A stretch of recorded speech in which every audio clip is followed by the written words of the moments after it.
Olá, pessoal, tudo bem? Muito obrigado pelo seu play, pela sua atenção. Esse é o Solada, sua dose semanal de música e futebol, não necessariamente nessa ordem.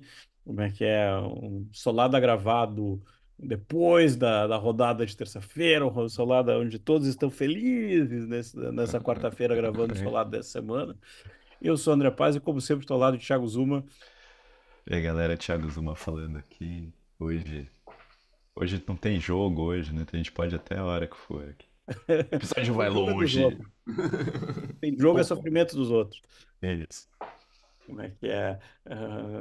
Depois daquele lance que o Reinaldo dá uma janelinha no cara do Fluminense, eu falei, bah, vai embora. Tipo assim, eu fiquei, como é que é a minha missão de xingar o Reinaldo, e aí depois, como é que é? Reinaldo, nunca xinguei, entende? Aí o cara, tipo, depois de fazer de dar a rateada do primeiro gol do Fluminense, tipo, o cara acha dois gols. É. Meu, o Corinthians teve uma grande atuação do Pedro Raul contra todas as possibilidades. Como diria Deu Phil. dois passes pra gol. Na verdade, o primeiro ele errou o chute que acabou virando passe pro gol. O segundo ele deu passe e perdeu dois gols fáceis, fáceis, fáceis, assim. Ninguém acredita que era o Pedro Raul fazendo aqui. Como é Só que é quando assim? perdeu os gols a gente fala, é o Pedro Raul perdendo ali. Mas a gente tava brincando esses dias assim, esse é o celular da, como é que é? Insolada num outro ritmo, porque a gente, como é que é? Não só estamos livres por alguns dias de preocupações futebolísticas, acho que é, como é que é? A idade chega, isso dá efeito na pessoa, né? Você tem, como é que é? Uhum. Você tem menos estresse com o futebol. Mas mais do que isso, semana passada, quando nós estávamos terminando o solado do Gojira, logo depois terminou, nós olhamos e falamos assim, bah, a gente tem que fazer alguma coisa do Aerosmith. E como é que é? O Thiago vai me quebrando. Eu também gosto de lembrar como é que é, não é Aerosmith, como é que é?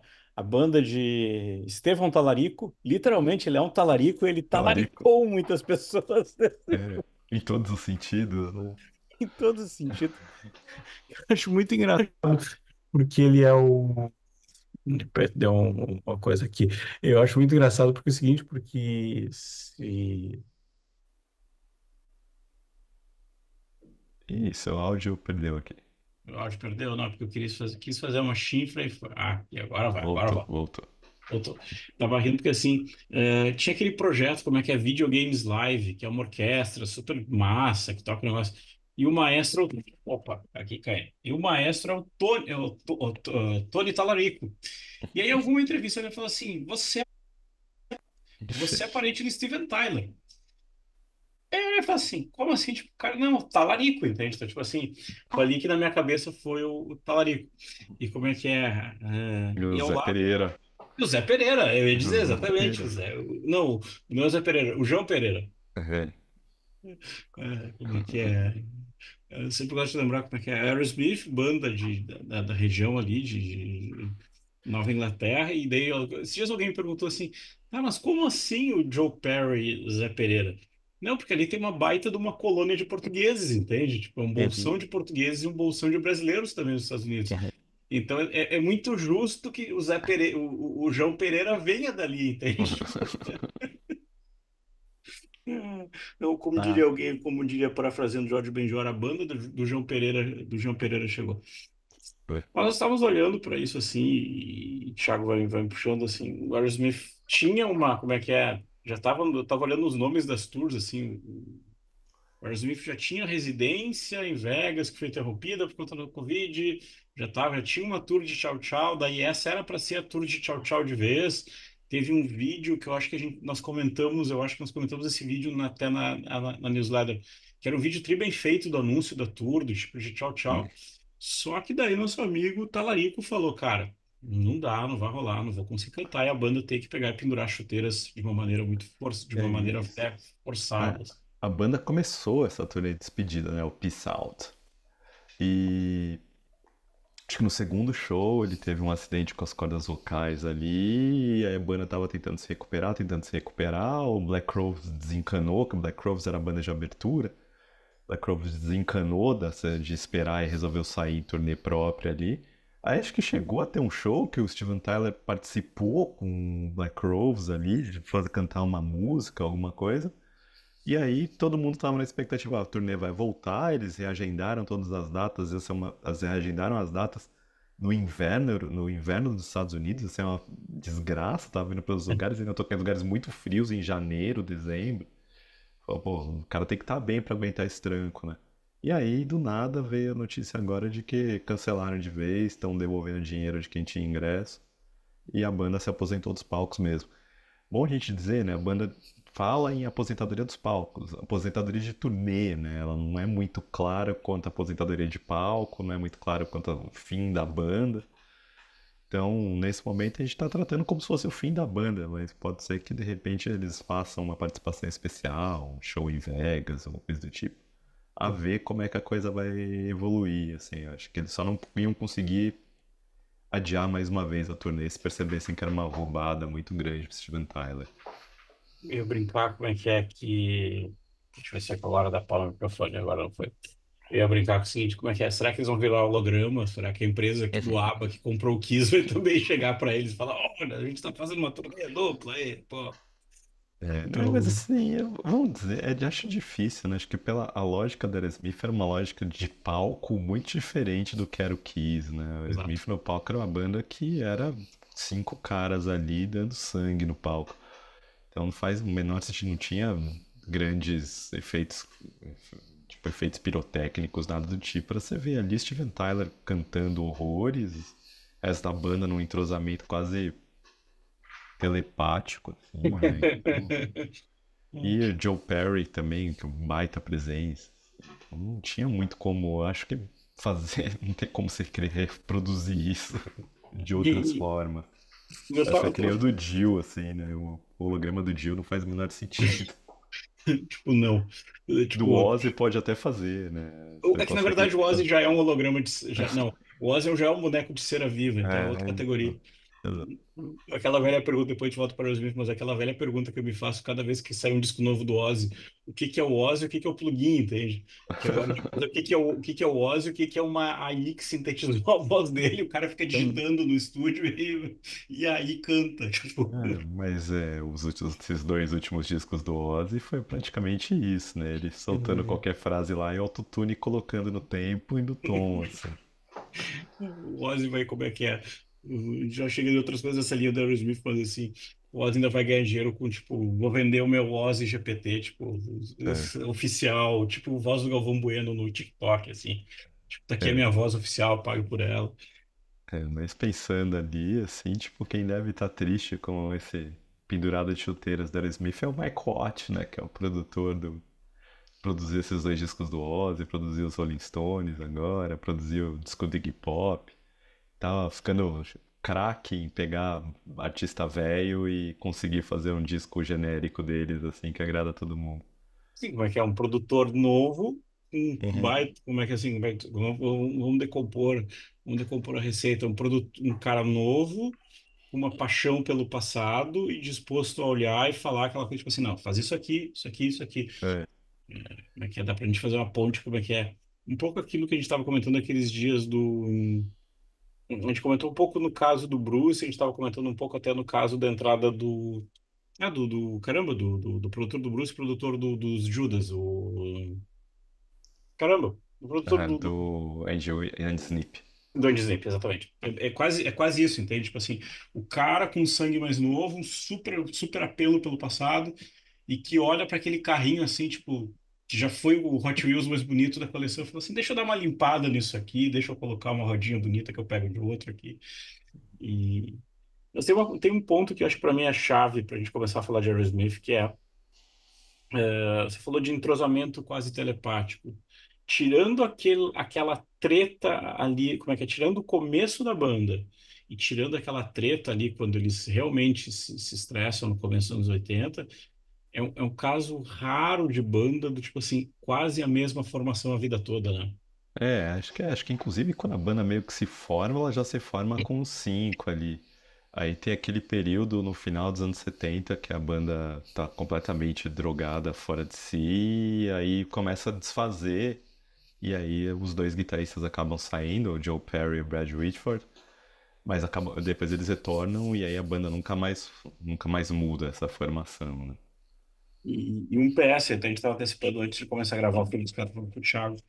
Quem está aqui no YouTube, viu? No glorioso Guitar Hero do Aerosmith tem uma coisa que eu acho assim, ó. Talvez seja um dos poucos Guitar Hero de banda que fala da treta. Naquele filminho de introdutório que, tipo, como é que é? Explica a banda pro cara que nunca viu a história. No filme de introdução do Guitar Hero Aerosmith, tem uma ceninha que mostra eles bravos e aí, tipo, eles se reconciliam. Eu lembro de olhar aquilo e falar assim, eu acho que, e se não me engano, de todos os Guitar Heroes é o único que, tipo assim, fala de treta, sabe? Tipo, nem Guitar Hero Rock Band, colocando todos Uhum. no mesmo balaio, assim. Não vai Nem... fazer que nem o do Van Halen, que eles ignoram a existência do Michael Anthony. Exatamente, exatamente. Ou o daquela banda que a gente, caramba, que a gente está se recusando a falar mais vezes. Como é que só tem uma foto do Jason Newsted? Tipo assim, é uma coisa Ai, tipo assim, cara, tipo, você se sente mal naquele Guitar Hero do Metallica, porque ele é um Guitar Hero legal como Guitar Hero, mas, tipo, uhum. pô, o Jason, sabe? Tipo, tipo assim, é no nível da canalice desse Esse do Van Halen é foda, porque tem uma parte ali que você destrava as roupas deles dos anos 70, início dos anos 80. E aí não tem nenhum sentido você colocar o Wolf Van Halen usando a roupa do Michael Anthony ali, cara. Enfim, né? Coisas que acontecem. E pior que assim, ó, eu já volto para exemplo, mas conhecendo toda essa vibe, eu sou filho do homem, não preciso fazer, não preciso, tô tranquilo Vibe ali, Nepo Baby, Nepo assim. Baby, mas ele não é Nepo Baby legal, tipo, ele, principalmente assim, ele não tá causando confusão, ele tá vivendo a vida na dele de boas, assim. Não, sim, tá, ele tá bem, bem justo o que ele tá fazendo, assim. Yeah. Ele podia estar ganhando dinheiro explorando o legado, ele teria até direito por Exato. espólio de fazer isso. Mas não, ele tá tocando a vida dele. Se alguém falar, você não quer ir lá e tocar com seu pai, e tocar guitarra, já que você consegue tocar as músicas do seu pai? Eu falo assim, não, eu não vou ser substituto do meu pai em banda. Eu acho que ele deve olhar pro Guitar Hero do Van Halen e falar, tipo assim, putz, essa aqui eu tive que fazer, hein? Putz, essa aqui eu tive que fazer tipo assim, aquelas que você fala assim, passa, eu tive que fazer pela família, entende? É, não, sim, total, né? E o pior é pegar o David Roth falando mal dele, né? Que ele fala mal dos outros, né? Dele não vai falar mal, o cara mais gente boa de toda a história ali, o cara mais tranquilo. Aliás, hoje a gente tá no modo free chat, já volto para os livros, mas essa semana teve aquela história do David Lee Roth também, falando que o Geddy Lee sacaneava eles, parará, parará, Eu daí, não tipo assim, vi. daí tava todo mundo falou assim, essa é a versão dele, entende? O David Lee Roth falando, tipo, você confia no David Lee Roth? Eu Quem confio, confia no David Lee Roth, né? exatamente. Acho que nem a Crefisa confia no David Lee Roth, Ah, entende? olha aí. Será às vezes corta abaixo ali. Mas é tenso. Mas a gente estava falando dessa coisa de não mudar de formação. E a gente estava até brincando umas coisas que depois eu vou puxar para o Thiago.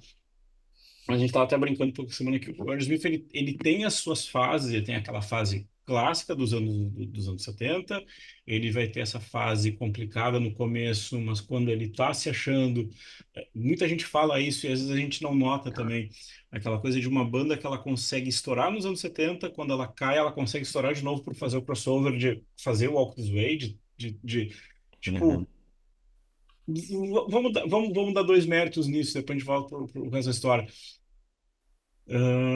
Ela não só topa o jogo com o Run DMC, e quando tava todo mundo de nariz torcido, do tipo, esses rappers, eles falam, tipo assim, não, não, vambora, vamos junto. Então, tipo assim, Uhum. abre a porta sem medo, assim. Uhum. Vai ter a fase, como é que é? É, Desculpa, eu fala. divido em 5 fases, assim, Aerosmith, basicamente. Essa fase inicial dos anos Não, 70 de formação deles, aí vai, tem vai, essa. vai melhor, isso aí, vai, vai. Isso, daí vai ter uma fase depois que é a fase caótica deles, que é quando a banda degringola e depois ela consegue se refazer. Aí vai ter uma fase hard farofa do final dos anos 80 ali. Aí tem uma fase, a quarta fase, que é a fase dos anos 90, que é a fase da Aerosmith como um produto, basicamente, que a banda não escreve mais as próprias músicas, é só, tipo, é um meio de fazer músicas pop, de produtores desovarem suas músicas pop. E aí vai ter uma fase final da banda que é ela tentando reconciliar com esse início de carreira. É, Essa quinta fase. Que não tem muita produção artística, porque a banda tá vivendo milhões de outro tipo de caos. a atenção tá bem dividida, assim. Mas eu tava brincando como é que é essa fase anos 90, daí a gente brinca assim como é que é. Também conhecida, e desculpa agora nesse momento como é que é, serei, sofrer hate, pode sofrer hate, mas infelizmente é o fato. A fase Alicia Silverstone do Aerosmith, entende? Tipo, que era a É, fase de clipe, clipe, clipe, e tipo assim, sempre Alicia Silverstone, tipo, a Alicia Silverstone foi nos clipes do Get a Grip, né? Mas exato. sempre manteve a personagem. Assim, eu diria que. Mas a gente pode começar falando do Get a Grip, que eu acho que é o disco que é pra gente mais icônico, porque Oh, foi o disco que a gente viu, né? A gente viu sair. Eu até tava com ele aqui, mas não peguei, assim. Tocou alguns discos do Aerosmith pra gente poder falar tá. depois. Mas o Get a Grip foi. Assim, tem uma questão do Get a Grip ali que é os clipes da Alicia Silverstone, eles mudam uma cena. Assim, o Get a Grip, um grande defeito pra mim do Get a Grip é que o Get a Grip ignora que tinha mudado a década. Sonoramente falando. Os timbres são timbres de anos 80, as músicas soam como músicas dos anos 80, e isso para algumas músicas não funciona, estraga algumas músicas, isso na minha opinião. E mas ele começa a achar caminhos de anos 90 ali, que é o fato de você ter a Living on the Edge, que é uma letra que foi inspirada, por mais que seja uma letra meio boba, ela foi inspirada pelos eventos em Los Angeles do Rodney King. Você tem a Amazing, que tem essa letra deles, aí a Get a Grip, que é o Aerosmith falando do abuso de drogas deles abertamente. E aí você tem tanto a letra de Crazy quanto a letra de Crying, elas são letras que eles colocam tipo a mulher num outro tipo de posição em relação a Aerosmith. Porque a Aerosmith sempre foi uma banda sleaze, do Steven Tyler, talarico ali. Literalmente. Exatamente. E a Crazy e a Crying colocam tipo o Steven Tyler como vítimas de uma mulher forte nas duas letras, assim. E os clipes têm uma mulher forte. Então, se você pensar que virou a chave dos anos 80, que todos os clipes é a mulherada que tá ali meramente para ser o objeto do vocalista da banda ou do galã do filme, do galã da história do clipe, nesses clipes da Alicia Silverstone, a Alicia Silverstone é a pessoa forte do clipe. Aí vai Liv Tyler também, elas que comandam isso. E isso eu acho que acaba gerando, uma certa forma, mostra tipo a guinada de chave, que se musicalmente não tinha acontecido 100%, começa a acontecer nos clipes. E aí tem um outro ponto, que é uma guinada que eles dão, é que tanto Crazy quanto Crying tem uma influência de country muito grande. E esse é o momento de que country está estourando nos Estados Unidos enquanto uma coisa mainstream mais, assim. Garth Brooks da vida aí. Exatamente, não mais assim. Não Garth Brooks, tem as cantoras ali, esqueci o nome delas agora, assim. Mas que começaram a fazer um sucesso muito grande nos Estados Unidos. Então, ela saindo do nicho country para ir pro nicho pop, efetivamente. Então, isso faz com que o Aerosmith navegue com isso, não à toa. O Taylor Rhodes é o cara que escreve a Crying junto com a banda, e o Taylor Rhodes é um produtor de country do Tennessee, assim. E aí a banda começa a usar essa estética, que vai ser uma estética que eles vão aproveitar nos discos subsequentes também, mas não exatamente do country, mas de você navegar por outros estilos do mainstream e começando a deixar o hard rock cada vez menos assim. A banda, e aí eu falo que essa terceira fase dos anos 90 é a banda alugada, e é porque você pega assim o Get a Grip, que eu adoro o disco, mas tem esses problemas. Das 14 músicas, 12 tem compositores externos. No Nine Lives, as 13 tem compositores. São 13 músicas, as 13 com compositores externos. No Just Push Play são 12 músicas, as 12 com compositores externos. Sim. Então, tipo, a banda tá sempre. Alguém tá lá pra manter as ideias que o Steven Tyler e o Joe Perry efetivamente, porventura, tenham e jogar num quadradinho que é o quadradinho que a banda quer. Tava rindo aqui porque como é que é. Eu fui pegar o meu Nine Lives e tá lá como é que é o nosso glorioso amigo Desmond Child. O Desmond Child, que aí a gente vai falar do Desmond Child, a gente vai ecoar um pouquinho, que quando começam essas parcerias. Mas o Get a Grip tem uma história que é, o Get a Grip ficou, a banda entregou o disco inicialmente do que seria o Get a Grip no meio de 92, que a ideia era lançar o disco no final de 92.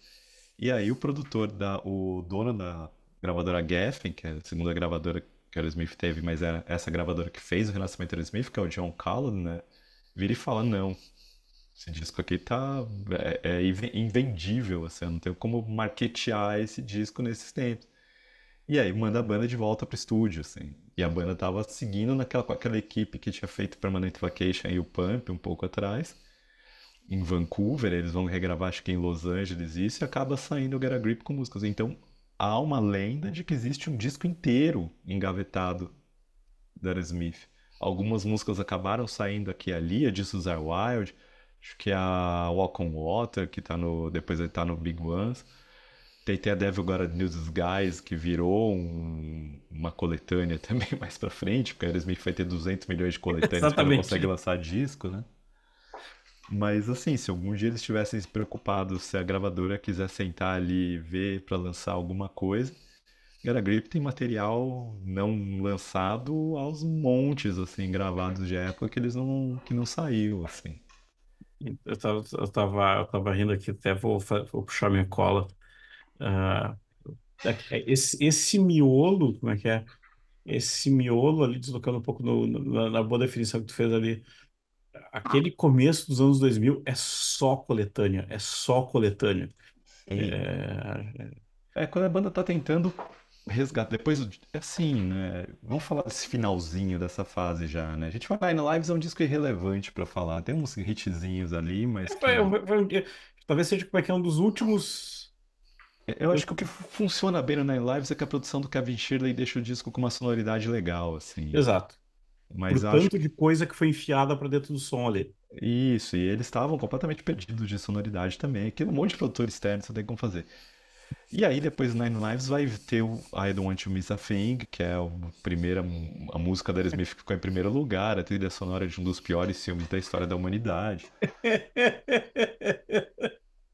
Mas eu acho que I Don't Want to Miss a Thing foi o topo do Aerosmith baladeiro, assim. E aí, quando eles vão fazer o Just Push Play que sai em 2001, esse Aerosmith baladeiro tá meio que perdido, assim, sabe? Tipo, eles tentam fazer, acho que o Just Push Play tem a Jaded, que faz um puta Isso. sucesso, assim, mas acaba. Depois as outras músicas, mesmo as baladinhas que eles lançam lá, Fly Away From Here, Sunshine, não igualam. As pessoas não lembram nem que existem essas músicas, assim, né? Não conseguem embalar. O disco acaba sendo um disco que vende pouco, perto do que o Aerosmith vinha vendendo. E nisso a banda começa a olhar de volta, assim, pro legado, né? Fala, vamos tentar recapturar aquele espírito do passado. E nisso começa só ser coletânea, porque se eles vão lançar os discos com base nos anos 70, ninguém vai comprar, mas para lançar o disco para as mocinhas comprarem ali, para as pessoas que querem ouvir balada comprar, é só a coletânea que vai chamar atenção mesmo. E daí duas coisas. A primeira você falou, eu fui confirmar, mas não tem como errar como é que é. Armageddon também é responsável por liberar o monstro Michael, como é que é? Liberar o monstro Michael Bay da jaula, Ah, né? Tipo, pois é. Não, assim, não tem nada que. Nada. tem o Nem Steve I Push Don't Play. Want to Miss a Tem o Thing é Steve uma Push coisa boa no disco, né? Nem a trilha sonora salvou, assim. Mas é muito engraçado porque ainda funcionava, e aquelas vezes a gente, acho que a gente, várias vezes a gente toca nesse ponto assim, aqui ainda funcionava um modelo de eu tenho um disco com coletânea que vai vender, então ou você vai gravar, mas você vai comprar mais barato. Talvez seja como é que é uma das bandas que ainda ela não conseguiu, tipo assim, ainda o modelo dela era um modelo de venda de produto. Uhum. E então, assim, ela vai tirar o último suco que dá pra tirar disso. Mas é que a gente falou, tipo, tá, tu vou comprar um disco de balada, pra tu ouvir balada quando tá namorando. Uhum. Mas É, depois de um tempo tem inclusive tem YouTube uma não faz assim. coletânea só de balada, né? Assim. Exato, exato. É, Tipo, eu tava lembrando como é que é quando tu foi falar disso, depois que eu fiz, falei, claro, como é que é o disco, até não vou usar cola de propósito.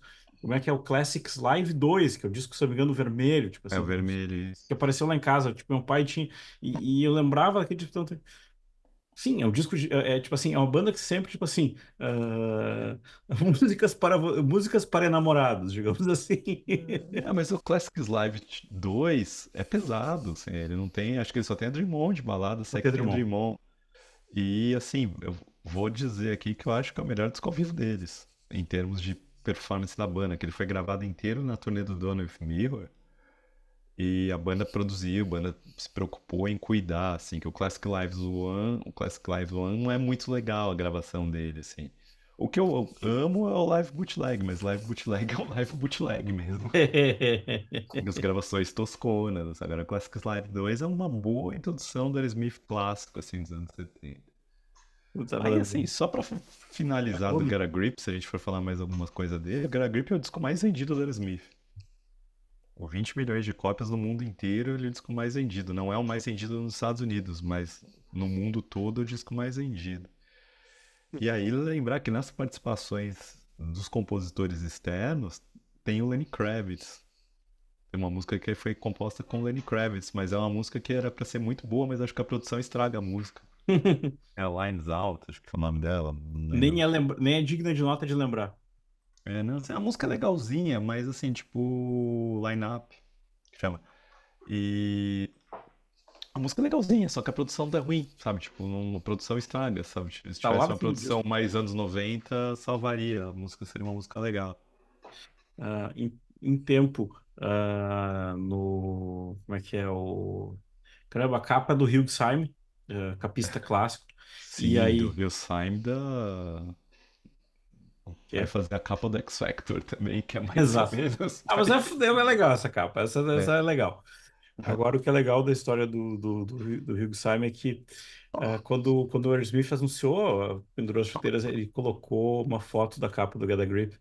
E daí contou um pouco do processo, e daí ele falou assim: Ah, meu vizinho, não sei o que, nunca imaginou que a capa dele, que a vaca dele, Bessie, ia ser vista por não sei quantos milhões de pessoas no mundo. E aí ele pegou e postou a foto do ferro que ele usou para marcar o cor da Uhum, vaca. Eu uhum. achei muito assim, muito um backstage aleatório, assim. Mas ele disse que a vaca não foi maltratada, que todas as situações da vaca ali foram feitas tipo, em colagem de imagens ali.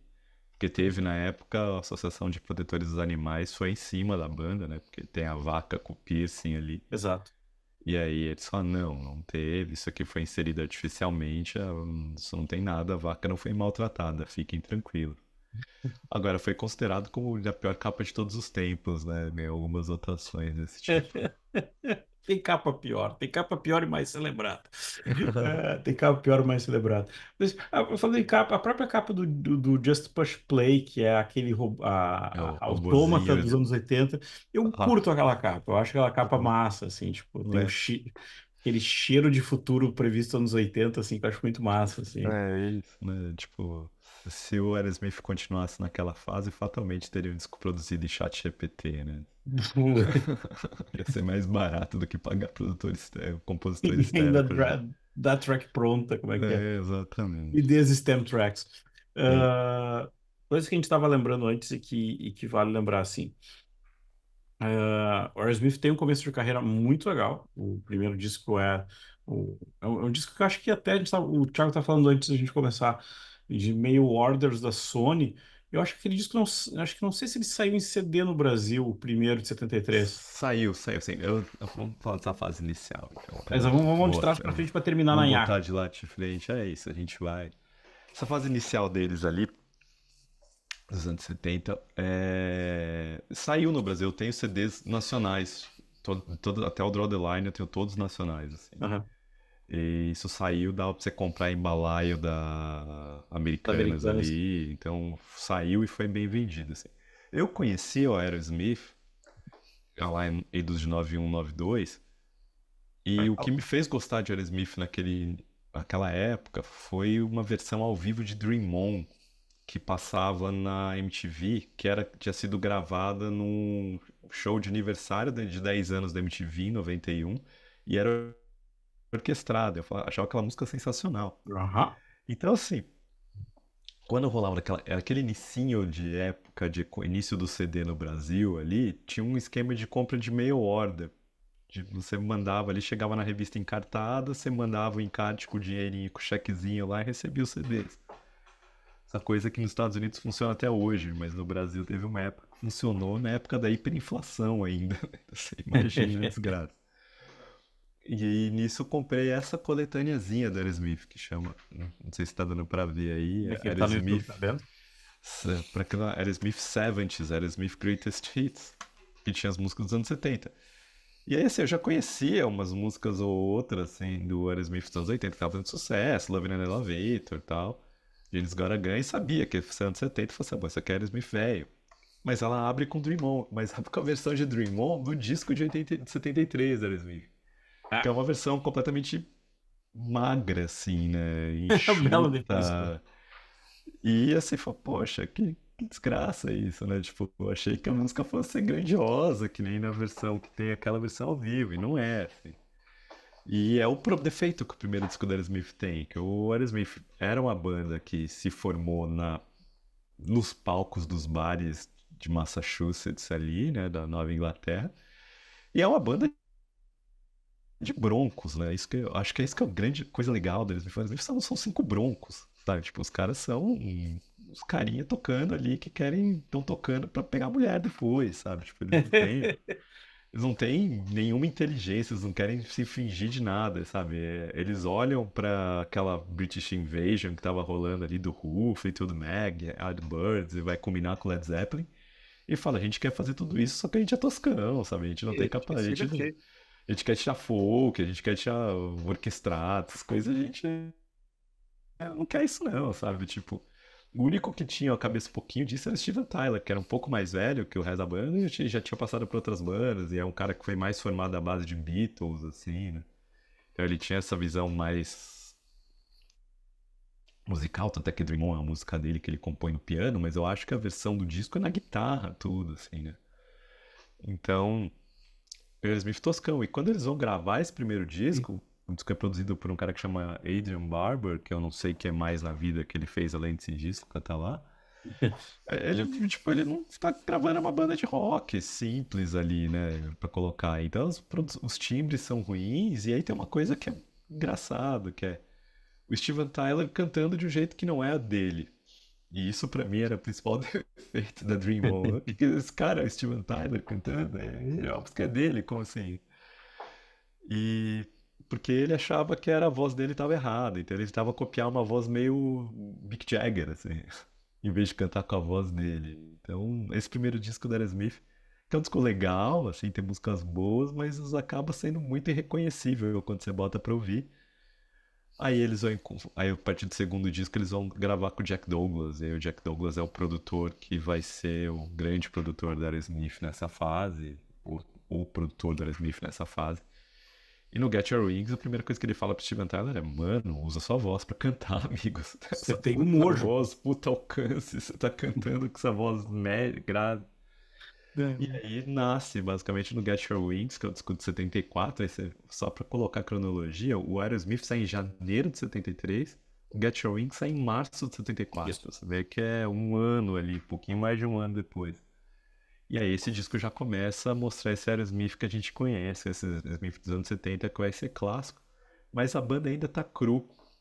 Tanto que o Jack Douglas ele acaba chamando o Steve Hunter do Monty the Hopple e o Dick Wagner do Alice Cooper para gravar algumas coisas na guitarra ali, porque ele entende que o Joe Perry e o Brett Whitford ainda estão verde ali, eles ainda não estão prontos para fazer. Principalmente porque eles fazem um cover que vai ser uma versão clássica do Aerosmith dessa primeira fase, com um cover de Train Kept a Rolling, que é uma música que ficou famosa com o Yardbirds. E ele fala, os dois não estão em condições de gravar um solo que foi gravado ali pelo Jimmy Page, né? Então, né, e aí a banda vai pra estrada, vai produzir o disco. É um disco legal pra caramba, o Get Your Wings, vale muito a pena, já acho que é um disco clássico da Aerosmith, a trinca clássica da Aerosmith pra mim começa com ele, já um dos meus discos favoritos da banda. E aí vai ter o disco seguinte deles, aí é o Toys in the Attic, que o Toys in the Attic é um grande clássico da Aerosmith. Dá pra dizer quase isso. É o disco mais vendido nos Estados Unidos, assim, né? E é o disco que tem Walk This Way, é o disco que tem Sweet Emotion, que são Exato. as músicas mais famosas deles, assim, dessa fase.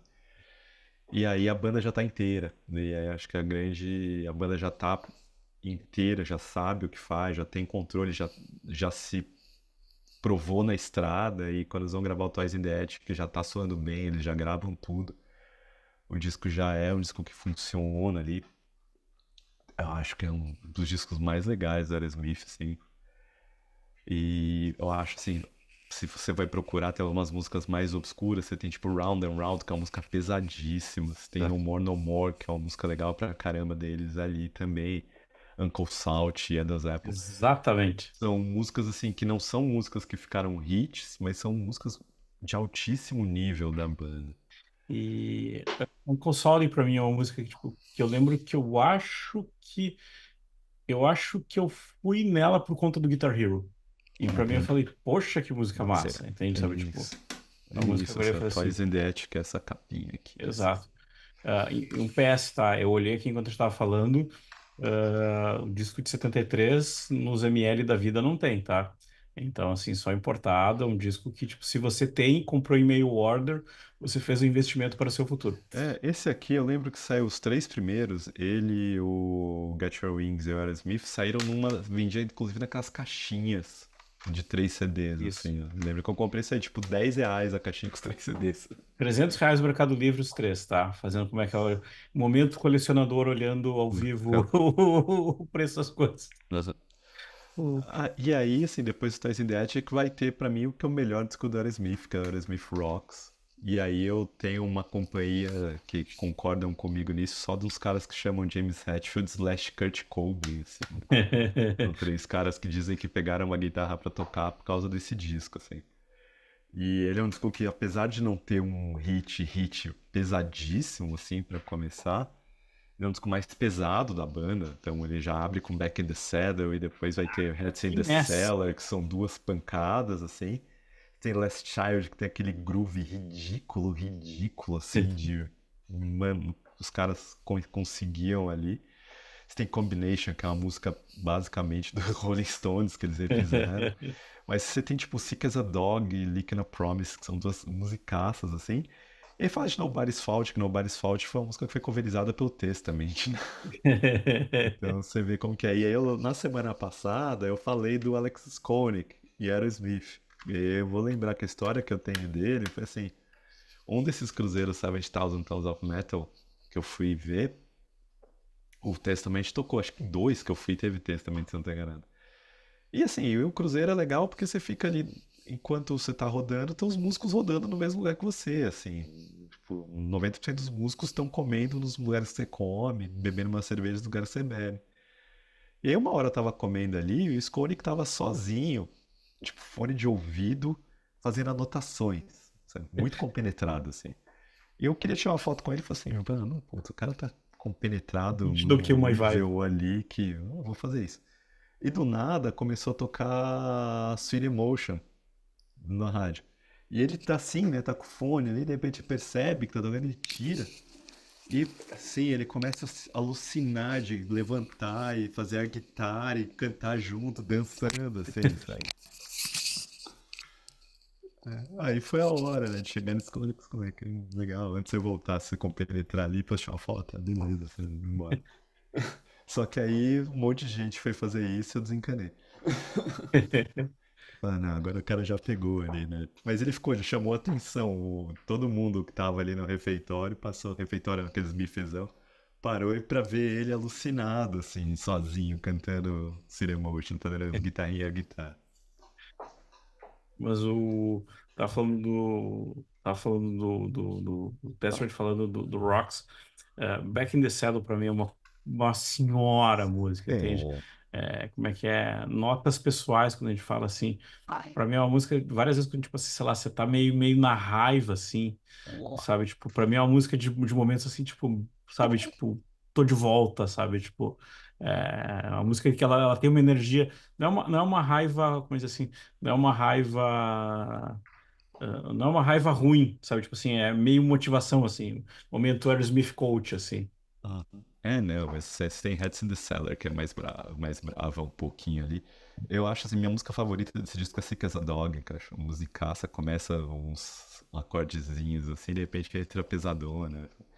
E Nobody's Fault, pra quem não conhece, vai ouvir, tá no The New Order do Testament, né, no segundo disco do Testament, e eles gravaram, o Testament gravou Nobody's Fault porque eles entregaram um disco muito curto, assim, eles tinham acabado de fazer o disco de estreia, né, Aí tinham que entregar um segundo disco, a gravadora falou assim, não posso, isso aqui é um EP, vocês vão colocar pelo menos mais uma música. E eles não sabiam, gravaram um cover de Nobody's Fault, que inclusive tem clipe. Então dá pra procurar quem quiser no YouTube ali. E aí o que me deixa bravo disso foi que quando eu vi o Testament tocando o New Order inteiro, eles não tocaram Nobody's Fault. Se eu tivesse encontrado isso, pô, mas tem que tocar Nobody's Fault. Exatamente. Mas eles não gostam porque tipo, apesar deles gostarem de Aerosmith, eles acho que eles gravam Draw the Line depois ainda também. Eles falam que foi imposto goela abaixo, eles terem que gravar um cover ali pra complementar o disco, eles não queriam, foi. Eles não têm boa recordação de ter gravado essa Nobody's Fault no disco. Então essa é a fase inicial deles, eu acho assim. Os 4 discos valem muito a pena, mas essa trilogia Get Your Wings, Toys in the Attic, Rocks, eu acho que é essencial, das coisas mais legais que já foi feita no rock americano em todos os tempos, assim. Quando alguém pergunta sempre, quem que você prefere? Aerosmith, Kiss, Grand Funk e tal, esses três fazem esses três. Eu prefiro Aerosmith por causa desses 3 discos, assim. Aí se a gente vai entrar nas tretinhas que tiveram depois, né? O Draw the Line, que é o disco seguinte, que tem a música Draw the Line, que é uma musicaça, assim, tocam obrigatório, os Aerosmith sempre tocaram Draw the Line. Tem pra mim a melhor balada deles, que é Kings and Queens, nesse disco. Mas só isso também. O disco é uma. Eles, assim, a história dele foi que eles estavam numa doideira de drogas ali, maluquice. E aí eles resolveram, tipo, o Roxy e o Toys in the Attic vendidos absurdos, as turnês funcionando pra caramba. Eles resolveram alugar um convento e um lugar que era um convento antigo, levar um estúdio móvel e gravar lá, assim. E torraram uma grana monstruosa, porque tinha buffet, fornecimento de drogas 24/7. Então os caras estavam completamente destroçados, assim. Aí internamente começaram a brigar por causa disso, assim. E aí o disco acaba ficando um disco meio inconstante, assim. Draw the Line, Kings and Queens é muito boa, tem a Sight for Sore Eyes, que eu acho que é uma música legal, mas o resto das músicas você vê que tem ideias boas que não viraram músicas boas, assim. Agora tá perdida. Jack Douglas falando que eu não consigo, não consigo controlar esses caras mais, a coisa vai deslocando. Isso vai culminar no disco seguinte, que é o Night in the Rut, que musicalmente as músicas eu acho que são melhores que as músicas do Draw the Line, tirando Draw the Lines e Kings and Queens, que são dois clássicos ali. Mas o disco, sabe, tipo, acaba que a banda tá se desfazendo. No meio das gravações o Joe Perry sai, então ele grava com metade, 70% do disco, a outra parte do disco quem grava é o Richie Supa e o Jimmy Crespo que vai substituir o Joe Perry. Você vê que eles estão tão zoados ali que eles precisam colocar 3 covers para conseguir entregar um disco, assim. O Jack Douglas é demitido no início da gravação, ele não tá conseguindo controlar aquele ambiente. Eles chamam o Gary Lyons, que é um cara que tinha gravado o primeiro disco do Foreigner, para tentar produzir, tentar controlar, mas não consegue também. Mas acho que o Night in the Ruts é um disco interessante até, não descartem se vocês gostam dessa fase dos anos 70 da Aerosmith, é um disco que dá pra ouvir, tem músicas boas ali nesse disco. No Surprises, principalmente, acho que é uma música bem legal. No E, Surprises tem algumas coletâneas da Aerosmith, dá pra ver, assim, acho que Chiquita é uma música legal, assim, eu mas tava é... lembrando, eu fui procurar. Essa é a gloriosa fase que leva pra mim, como é que é?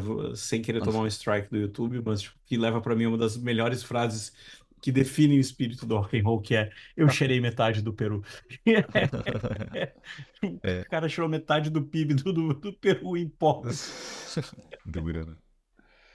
Aí o disco seguinte deles, que vai ser o Rock in a Hard Place, que é um disco. Aí esse é um disco fraquinho. Eles tentam trazer o Jack Douglas de volta, mas no início das gravações o Brad Whitford já sai.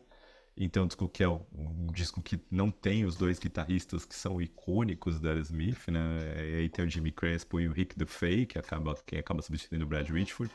As músicas são medianas, assim, você pode achar que Lightning Strike é uma música aceitável, mas eu acho que é um disco que, no geral, não se sustenta, assim. Então, o que afaste aí. Acho que Joanne's, assim, pra falar, eu gosto de uma música que chama Joanne's Butterfly, que é uma música completamente nada a ver com Aerosmith, que é meio psicodélica, assim. Então, as bandas perdidas, sem saber o que vai fazer, né? E aí, a banda tá ali, eles resolvem.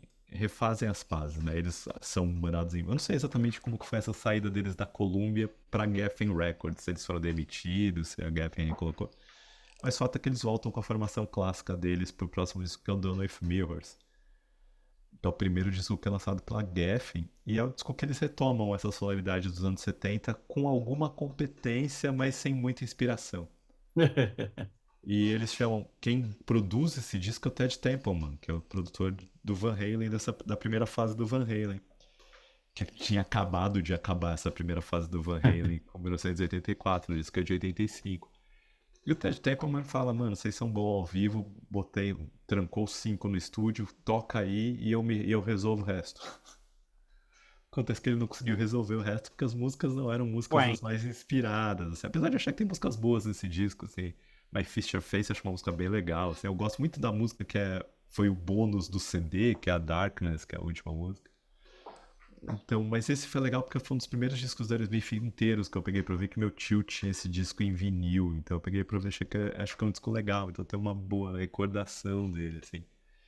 Só que a banda não tem, que a banda entende que aquele foi o momento que a Geffen e a banda chegaram num acordo, tipo, não tá, vocês não estão conseguindo mais. tá legal, tem potencial, mas não tá saindo. É, não, vocês não estão conseguindo mais, o que vocês conseguem fazer, ninguém mais quer ouvir, então pra gente conseguir fazer a coisa funcionar, a gente vai ter que mudar a fórmula de trabalho, assim. E aí que a banda vai recorrer a produtores externos a partir do segundo disco, que aí é a fase pop estourada da Aerosmith, né? E aí, como é que é? Passando a bola antes de tu falar um pouco do Permanent Vacation, onde a banda entende, tipo, eu, banda, me produtizo, eu, banda, me popizo e vambora. Isso, Vambora, que é esse o tom para sobreviver daqui em diante. exatamente. Assim, vai ter. As bandas dos anos vão entender isso, né? Tipo, é o momento que o hard farofa tá estourando. O Bon Jovi acabou de lançar Slippery When Wet. Aí você tem o Motley Crue entrando nessa onda. O Van Halen, de certa forma, que é uma banda dos anos 70, anos 80, começando a entender essa onda de AOR com o Sammy Hagar. Então, as bandas velhas começando a olhar mais ou menos o que tem que fazer. E o Aerosmith toma uma. Eu acho que é uma atitude até, de certa forma, corajosa, que é de falar, não, eu não vou soar como banda velha, eu quero soar como uma banda moderna. E vou trazer, vai pegar o disco para ser produzido pelo Bruce Fairbairn, que é o produtor que tinha feito Sleeping When Wet, ele leva os caras para Vancouver numa coisa que vai ser meio tradicional com essa galera, assim, de pegar a banda velha, leva para Vancouver e limpa os aqui, vocês não vão ter droga, vocês não vão ter bebida, vocês vão estar Aqui é 100% Canadá. focado em gravar o disco ali no Canadá. E o Permanent Vacation funciona ao extremo isso, né? Eles levam, eu acho que é um disco inaudível hoje em dia. Ele é muito datado de anos 80. Eu acho insuportável ouvir o disco, apesar de ter as músicas que fizeram sucesso, do Looks Like a Lady, tem Ragdoll, que Ragdoll, o Steven Tyler fala. A música se chama Ragtime.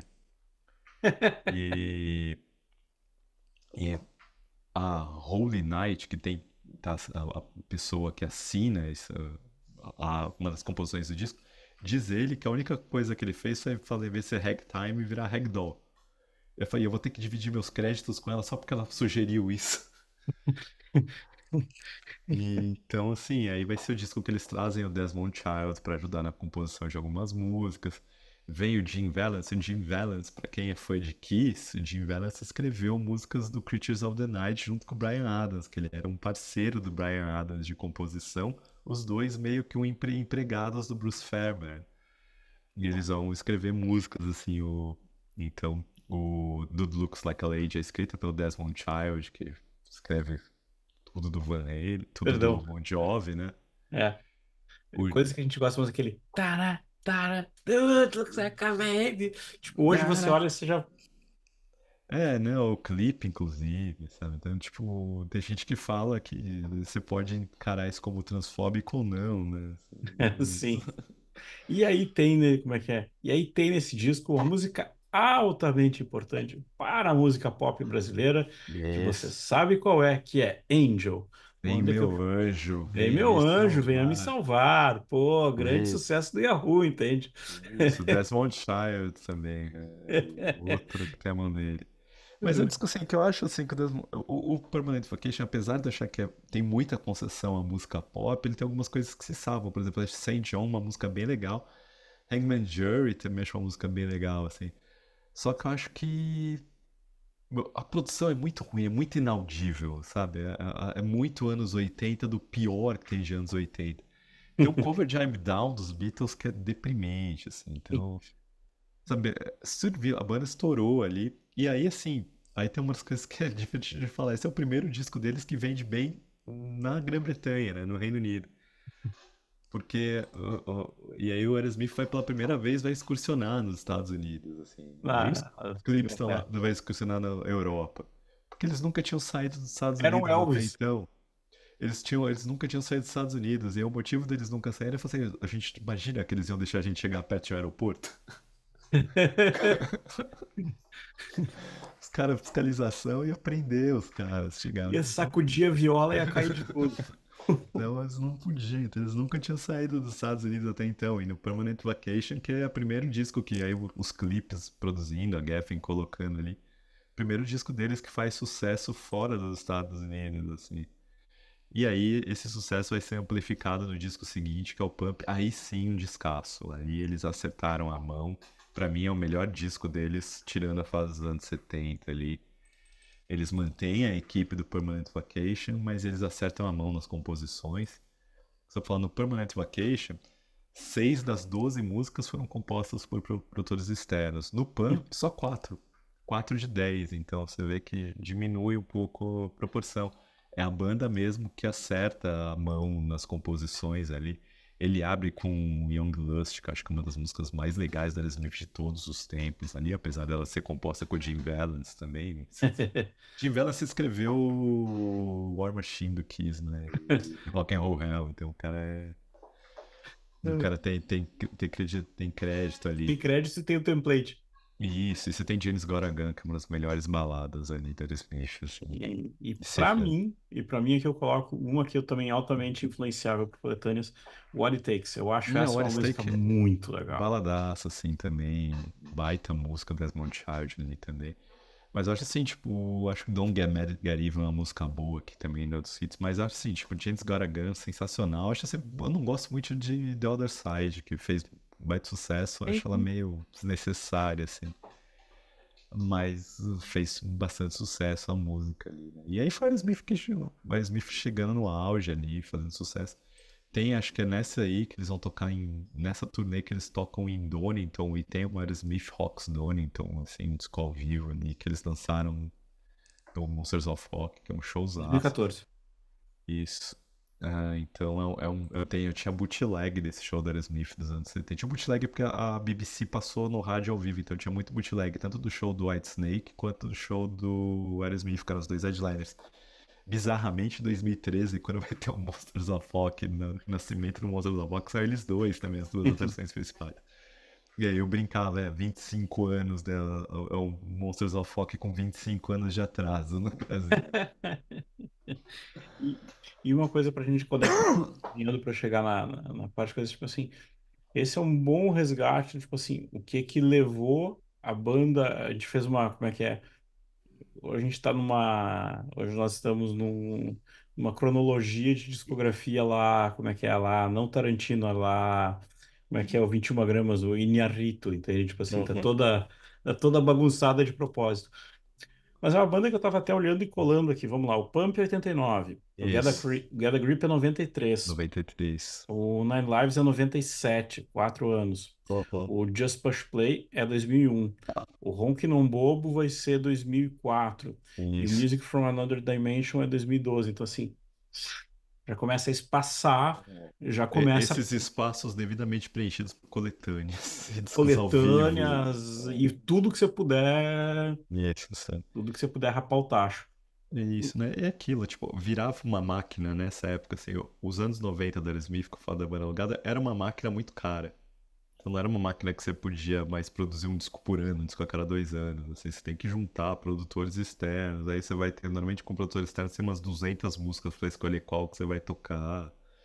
E aí na hora de gravar é sempre um caos, porque os próprios músicos estão com outros interesses ali na hora acontecendo também. Como é que a gente Então, pode, como é que mas a vai gente pode, ficando brin- muito longo.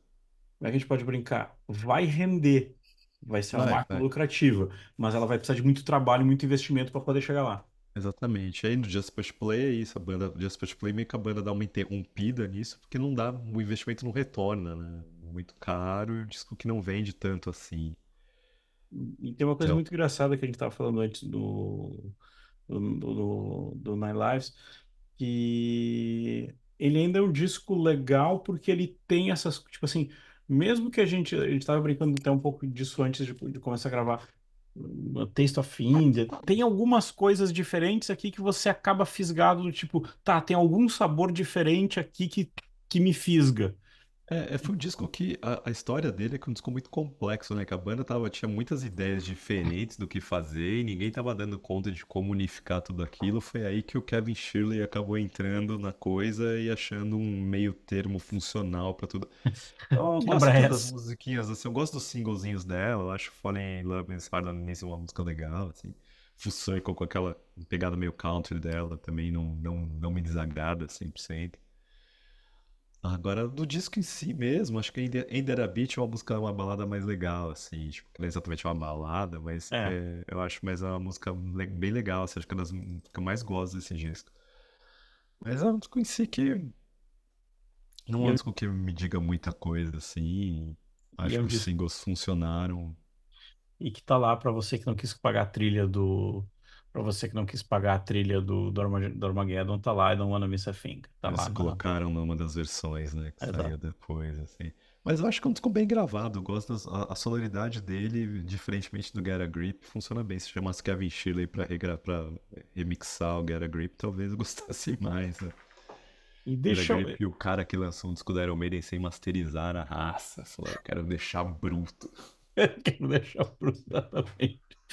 Deixa eu sacanear essa ordem do final para depois a gente deixar um tesourinho, que foi uma coisa que, agora ao vivo confessando, que quando eu tinha mandado o negócio pro Thiago falando, vou fazer isso.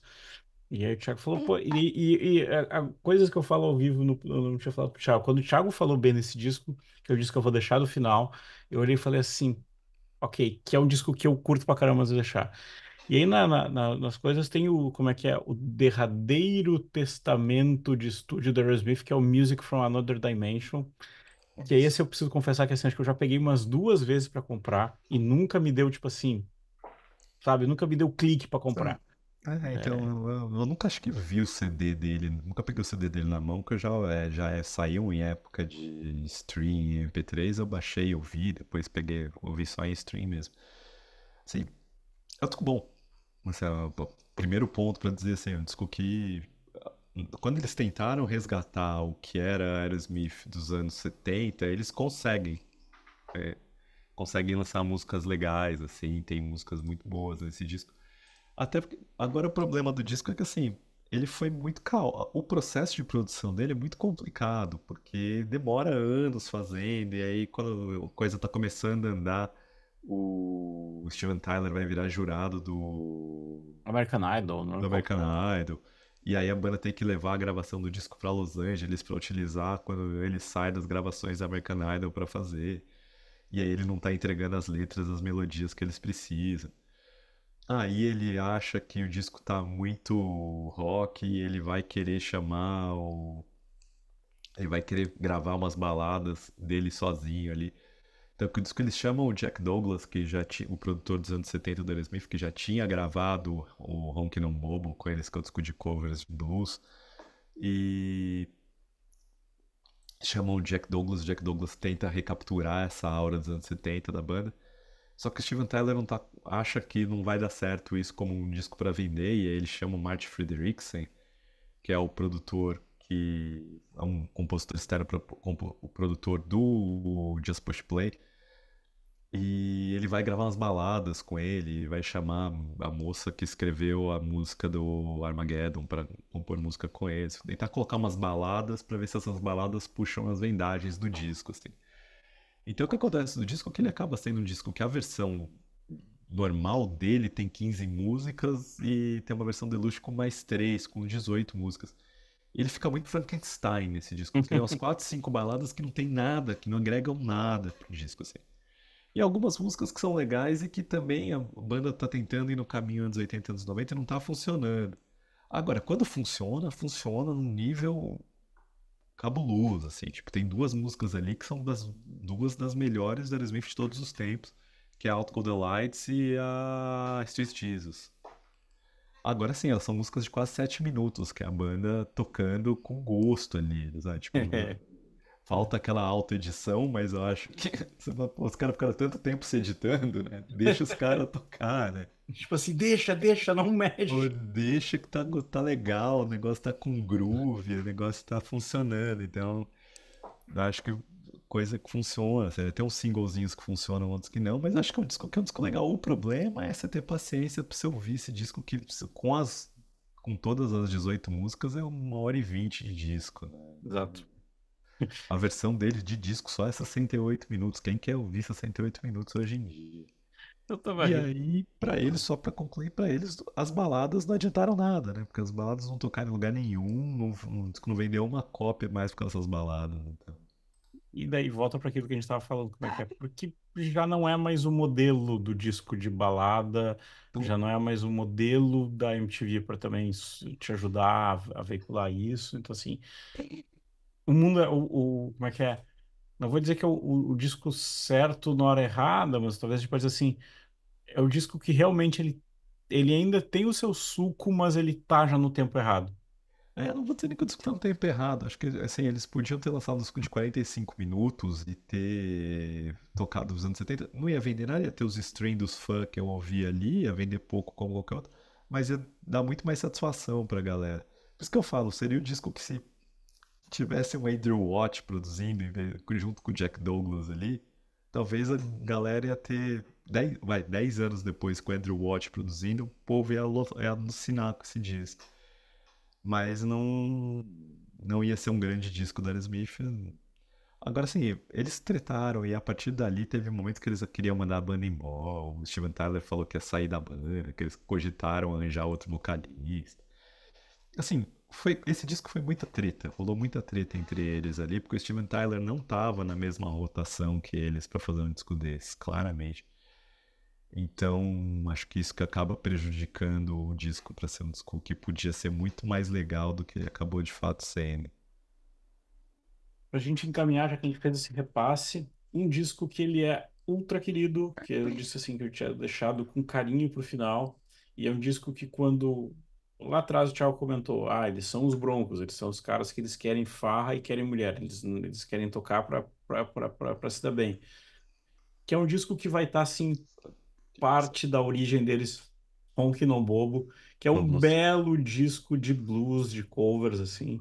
Mas aí é aquela coisa que é legal que quando você vê, até talvez acho que era no Ministério da Rolling Stone no review, alguém falando assim, olha, ele é um disco que ele é um certo tributo àquela época, mas também é um tributo ao próprio começo da banda, que você vê as forças que estavam por trás da banda. Quando a gente tira essas camadas de, como é que é? Quando a gente tira essas camadas que a gente colocou de, da parte mais pop, da parte mais MTV e tal, é quase como se a gente olhasse e dissesse assim, tá aqui o suco da coisa. Por ter bebido dessa água é que a banda se deu bem muitas vezes. E o Thiago tava comentando assim, eu brinco, como é que para mim ele não é um disco de físico, quem tá no YouTube tá vendo, ele é um disco que ele ficou muito tempo no meu finado iPod, assim, tipo, e eu usei muito esse iPod para ouvir esse disco, assim, e com coisas assim, como é que é? Com coisas super, como é que é? Roadrunner, que abre assim, Uhum. quebrando tudo, e depois tem aquela, como é que é? Jesus on the Main Line, que é Que tipo, fecha. é assim, tipo, o Os caras oposto cantando. daquilo. Não, mas assim, o que é legal disso é que é aquele disco de covers que é legal pelo fato de que você tá vendo ali, tipo, a banda. É tipo um disco de covers do Metallica, sabe? Tipo o Garage Days Revisited, que eles tocando umas músicas que é standard de blues ali, Shame, Shame, Shame, Baby Please Don't Go. Mas é tipo aquilo, a gente é isso, entendeu? A gente gosta, é isso que a gente gosta de fazer, esse que é nosso tesão, foi assim que a gente começou, foi por causa dessas músicas aqui que a gente pegou nossos instrumentos pra tocar e essa banda existe por causa disso. E aí tem uma entrega que é do disco que é uma entrega de coração, você vê que eles estão tocando com um gosto. tem o disco ao vivo, o Gotta Move, que o Gotta Move é uma das músicas desse disco, que é legal de você ver, porque eles estão tocando, eles tocam num palquinho pequenininho, assim, eles tocando um de cara pro outro, e aí você percebe, né? Que se a gente vai terminar essa ode ao Aerosmith, a gente tem que terminar essa ode ao Aerosmith falando do que era Aerosmith ao vivo, que Aerosmith ao vivo era uma das melhores bandas que já existiu, assim. Eu tive a chance de ver o Aerosmith 4 vezes, assim, e foi... Você teve 2 shows que foram shows de alto nível, mas não foram os melhores shows do Aerosmith que eu vi, assim, que foram pra mim até guardadas proporções decepcionantes, que foram os 2 shows de 2007, que eu vi aqui em São Paulo, que foi a primeira vez que eles voltaram, que eles só tinham tocado no Brasil antes, em 93 nos Hollywood Rocks, Isso. 94 nos Hollywood Rocks, na turnê do Gotta Grip. E aí eles só vão voltar em 2007, e eles vêm esse, com a abertura do Velvet Revolver, que foi lamentável o Velvet Revolver na abertura, mas o Slashzão, né? Lembrar que a primeira grande turnê do Guns N' Roses foi abrindo para Aerosmith.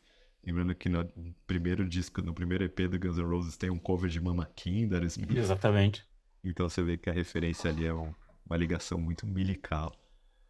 E mas foi muito ruim esse show do Velvet Revolver abrindo. Eu queria pegar e enfiar no megafone que o vocalista do Stone Temple Pilots ali usava o tempo todo aqui, enfiar aquilo abaixo dele. Larga esse megafone e canta, Canta. desgraçado. E esse show foi um show mais ou menos. Aí depois eles me voltou mais 2 vezes. Aí eu não lembro exatamente se foi 2009, 2011, 2009, 2011 que foi. Foi 2009 no estádio do Palmeiras antes da reforma, 2011 no AMB. E esse show de 2011 foi um dos melhores shows que eu vi na vida, assim, que a banda tava pegando fogo. Foi, acho que a banda tinha voltado a usar drogas ali, porque teve aquele acidente do Steven Tyler no Paraguai, no banheiro do Paraguai, que ele ficou todo quebrado, assim. Não sei se vocês lembram disso, Não vai lembro. procurar a imagem. Foi, ele tá no meio da turnê, ele tem um acidente, ele é obrigado a cancelar um show, ele fica com o olho roxo, quebra É. dente e tal. E aí ele vai tocar no Brasil, que é o final dessa turnê, esse show de São Paulo. E ele tá. Nossa, você tava tomando remédio pra dor e aí despertou nele alguma Eu coisa desperto o ali. tigre em você. A banda foi um show daqueles assim que eu não queria que acabasse, sabe? A banda tocando, pegando fogo sem dó, uma atrás da outra ali. Tocou Combination nesse dia, tocou acho que No More No More, se não tem enganado. Tocou. Fechou o show com Train Captain Rolling. Foi assim, daqueles momentos assim que foi. Esse era o show da Aerosmith que eu queria ter visto na vida, assim. Aham. Então, o de 2009 também foi muito bom, que eles tocaram Kings and Queens meio que do nada. Assim, nossa, Kings and Queens, assim, Aproveite. não sabe, tipo. Mas esse de 2011 foi sensacional, assim. Tanto é que depois, a gente brinca de banda velha, aí pra eu colocar, que eu me despeço das bandas antes das bandas fazerem turnê de despedida, assim. A lógica é meio assim. Então eu vejo algumas bandas que eu falo, essa vai ser a última vez que eu vou ver essa banda, eu não vou pagar mais pra ver, sabe? Tipo, a menos que aconteça alguma coisa muito fora do normal, assim. A banda toca um disco que eu ame na íntegra, ou a banda lança um disco novo sensacional, com músicas que eu acho absurdas, que eu quero ouvir. Mas é de regra, esse show da Aerosmith de 2011 me fez pensar, sabe? Não sei se eu quero ver a Aerosmith ao vivo de novo, assim. E talvez depois eles vieram nesse Monsters de 2013, acho que a última vez que eles vieram foi em 2017 pro Rock in Rio, acabaram tocando aqui em São Paulo também, mas eu não fui ver. Eles tiveram uma tour depois. E eu lembro que foi uma tour, foi mais uma das que, assim, tocaram aqui, tocaram no Beira-Rio e eu tinha aula. Então, tipo, foi uma que eu perdi, assim, tipo, falei, Então, foi ah, essa de 2017 que eles vieram pro Rock in Rio e emendaram algumas datas eu juntos, falei, assim, pô, mas tá, essa eu não fui, pô, assim. tá. A mesma coisa aconteceu com o The Who. Tipo, toca num dia e eu falei, Ah, não, o não, não, dever sagrado da docência, tipo, você The estará lá. Who foi uma das coisas que eu me arrependo, foi não ter ido ver The Who em Porto Alegre, que os próprios tour manager deles falaram, olha, foi o melhor show do The Who em uns 20 anos. Exatamente, tipo, depois que eu li aquele texto, tipo, eu cortei, assim. Falou, falei, mano, é que eu queria ir, assim, porque eu vi aqui em São Paulo, aí fui ver no Rock in Rio e tava pensando se eu bancava pra ver em Porto Alegre ali, mas... Pra fechar com chave de ouro, a gente tava brincando antes. Tem a lenda, o mito, como é que é? Quem tá no YouTube também, a gente gosta de lembrar, The Road Starts Here, que curiosamente, como é que é? O último produto lançado. Acho que o último não, porque não lembro se não tem uma coletânea depois. Mas digamos assim. É, eles lançaram essa coletânea essa uma capa meio vermelha, né? Que eles Isso, lançaram pra essa última turnê, assim. isso. Então, assim, mas é triste, é agridoce, digamos assim, que o último lançamento deles é o Road Starts Here, que é um, como é que é? Uma fita perdida de um ensaio que acharam, e tipo, nem eles, como é que é? Aquilo que eu me esqueço aquela vez, o guia do Tour dos Beatles falou em Liverpool, como é que é? Metade das pessoas que estava aqui já morreu e a outra metade não está em condições de lembrar o que realmente aconteceu. E é uma frase que eu levo para a vida quando a gente vai falar história do rock, assim. E é um ensaio super simples, tem como é que é uma intro, e na verdade são 7 músicas, que assim, você vai encontrar ele, tipo, como é que é? Você vai encontrar uma Dream On que tá diferentona, tá com coisa errada, e ele me lembra uma coisa que assim, e aí tem dois pontos pra gente olhar, tava até falando disso E, com o Thiago antes, assim, às vezes a gente pega uns produtos assim que eles são muito limpos, produtos antigos que são muito limpos, esse eles conseguiram manter, eu não sei se é artificial ou não, mas funcionou, que eles conseguiram manter uma cara de, tá, você tá tendo uma boa gravação do passado bem tratada e a gente também não mexeu muito. Tá aqui esse produto, assim. E, e outra que é aquela que, se você pegar a versão física, tem um belo encarte com um cara da Rolling Stone, que deixa eu até colar aqui. Tem um belo encarte de liner notes. Basicamente não tem letra, basicamente o encarte todo são fotos de liner notes do David Fricke, pegando colando aqui. Assim, eu brinco assim, tipo, é um belo. Se você coloca o The Road Starts Here e coloca o Ronquinão Bobo do lado, você vê que eles estão muito no mesmo passo, assim, você consegue entender da onde que as coisas estão. Então, é interessante quando você, por isso que até na minha cabeça, desculpa você que nos ouviu, mas eu deixei esses dois porque são discos que eles se juntam, assim, tipo, um ele é o ovo da serpente, o outro é a serpente já mais velha, lembrando de ver. Então, assim, quando você escuta um do lado do outro, eles estão muito do lado, assim. então, o que eu acho legal desse disco, assim, que eu ouvi ele falar que eu ouvi pela primeira vez hoje. Então eu Isso que não você é tinha. trifã. Isso, né? Quando eles falaram disso aí, eu ficou na. Vou ouvir, nunca parei pra ouvir. O que eu achei legal dele, assim? Que o primeiro disco do Aerosmith, eles entraram em estúdio sem ter uma ideia do que eles iam fazer. E então, tipo, o Steven Tyler achava que ele não podia cantar do jeito dele. E ele tentou imitar o Mick Jagger cantando e tal. Tentou achar um tom médio, assim, mais pra cantar. E a banda tá assim, a banda tá meio tosada em estúdio, sabe? Tipo, meio tensa, sabe? E nesse disco tem várias músicas que vão aparecer no primeiro disco e que estão na versão mais solta da banda tocando ali, sabe? Steven Tyler ainda não tá com aquela voz aguda formada dele, mas mas tá cantando do jeito que é o jeito dele de cantar, assim, sabe? Que depois em estúdio ele vai aperfeiçoar isso. Mas aí você já vê o Steven Tyler sendo mais Steven Tyler, ele parece mais Steven Tyler do que o Steven Tyler do primeiro disco. Exato. Então, acho que talvez, olha, pra quem queira conhecer o primeiro disco do Aerosmith, vale mais a pena ouvir esse. Agora, essa história de que acharam uma fita perdida, eu acho meio nada a ver, porque É um mito, a lenda. No Pandora's Box tem uma versão da Moving Out, que é a melhor música do primeiro disco da Aerosmith junto com Dream On, na minha opinião, e Mama King, mas acho que é a música desconhecida desse disco, que é musicaça, que tá ali falando que tá num sessions da gravação do primeiro disco, e eu não garanto muito. Agora tem a Major Barbara, e acho que tem a Major Barbara nesse disco, não tem? Tem. E a Major Barbara tá numa versão que eu acho que é a mesma dessa fita. Que eles colocam nas notas do Pandora's Box, que foi início dos anos 90, toda a banda lançou uma coletânea tripla ou quádrupla de CDs, assim, Pra vender a caixa. pra vender a caixinha. E aí o do Aerosmith era o Pandora's Box. E aí tem essa Major Barbara tá lá e tá com uma versão previamente não lançada. Sabe? Tipo, então, provavelmente a fitinha já devia estar rodando ali há algum tempo. O que faltava para eles, acho que era ter tecnologia para conseguir lançar ela Pra numa dar um bom versão, tapa. dar um tratamento legal nela. Então, acho que eles já estavam com isso faz tempo. Mas, em teoria, essa é a primeira gravação conhecida que eles têm na banda, né? Mas como é que é? Eu brinco assim, repassou eu assim.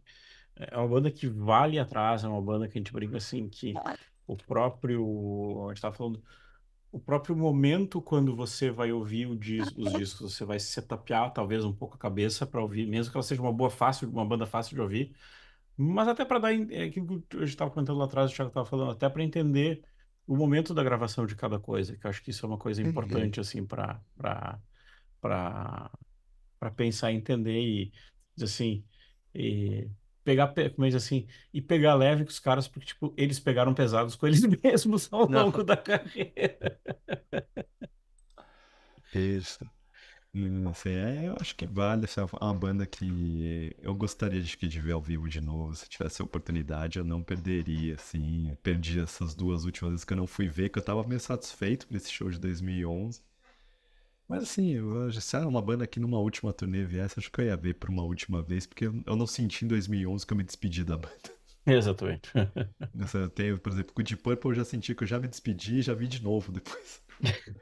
Já vi um show que eu falei, essa é a última vez, tá, beleza, aproveita aí, se diverte. Daí depois eu cobri o show deles no Monster de novo.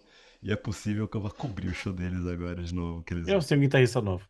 É, não, com o Monster já foi com o guitarrista novo, ele é bom, o guitarrista novo manda bem, Mas assim, como é que é a sobrou bem. história? O guitarrista novo nasceu enquanto ele já fazia, nasceu, eles já eram um sucesso quando o guitarrista novo nasceu. É, já era com o guitarrista novo, se bobear, já nasceu, já tinha o. Já era. Ele nunca viu o Blackmore no Purple. Ou não, mas quase, não, mas quase. É, sim, não, mas é. Agora, uma das críticas ali pra gente fechar é que até agora, pelo menos eu não sei, não vi hoje. Mas o disco novo do Deep Purple não tá no Tidal. É muito bizarro isso, assim. Hum. O Equal One não foi pro Tidal, assim. Talvez, Então, peraí, como é que é? Vamos. Como é que é? Quem os sabe faz ao singles vivo. foram, mas a música, o disco não. Ah, não tá. O último disco deles tá o Turning to Crime. A Lei do Sod tá aqui, mas o disco não foi. Em tua homenagem, deixa eu falar uma coisa. Em tua homenagem, até posso dar uma olhada, mas. Não, tá na iTunes, tá no Apple Music, tá no Apple Music. Então, não tá no Tidal. Eu já vi gente reclamando disso online na época do lançamento. Até procurei com o Equal One, o nome da música, pra ver se não colocaram num O de pau no Purple algoritmo, que não. diferente, né? É isso, mas não deu. O algoritmo deu ruim ali. Aí fechamos com histórias malucas. Como é que é? O igual no campo, o título do álbum deve ter dado um pau. E aí, como é que é? Histórias de um tempo do EPA, assim, cobertura de Planeta Atlântida, 2000, não é 90, não é 2000, 2000. Essa foi feita de Porto Alegre. E aí, tipo, tá tocando, aquela coisa, tipo, você tava ali no, como é que dava no, você tava ali olhando fazendo a cobertura, como é que é, capturando o clipe a partir de corte de streaming em real vídeo, assim. E aí uma hora, pá, tô upando coisa, que nem um maluco, assim, fazendo tudo que dá a cobertura do show, sentado numa cadeira num lugar com ar-condicionado. E aí, de repente, puf, cai o sistema de vídeos. Eu falei, cara, mas, tipo, tá tudo funcionando, tipo, sabe, tipo, upa uma foto, putz, a foto foi publicada. Upa um trecho upa uma notícia, putz, foi publicado. E a gente começa, até que uma hora a gente se dá conta que, se não me engano, acho que tinha uma música do Acústicos e Valvulados. E aí o E de imprensa pegou e derrubou o set. Então acho que ele não deve estar ali no Tidal, porque o igual do título deve ter dado um bug e que removeu removeu do sistema de visualizar ali. É, é. Faltou alguma coisa? Acho que não, né? Não, não, acho que Repassou falamos bem. A gente bastante, fez mais pessoal. longo e repassou assim, mas uma É homenagem a isso. uma banda querida pra gente, Ah, assim. Como é que é? Muito, quase como tu disse, uma ode, como é que é? Muito obrigado que a gente faz pra banda. é isso. Então é isso, pessoal. Muito obrigado, muito obrigado. Obrigado pelo seu play, pela sua atenção, que foi longa pra caramba hoje, mas espero que tenha sido uma jornada massa. Tchau, tchau. Valeu, gente. Até semana que vem.